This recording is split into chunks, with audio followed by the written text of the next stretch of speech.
Hi, in this tutorial I'm going to show you how to write vertically in Google Docs. If you want to do it, first you need to go to Insert tab, and after that you need to go to Drawing. Now we need to click New button, and then this window should be successfully loaded here. We need to click on Text box to insert a new text, and after that we draw here a simple text box.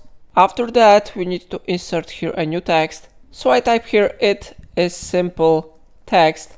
Now we need to change dimensions of this text box, maybe to this one and maybe to this one.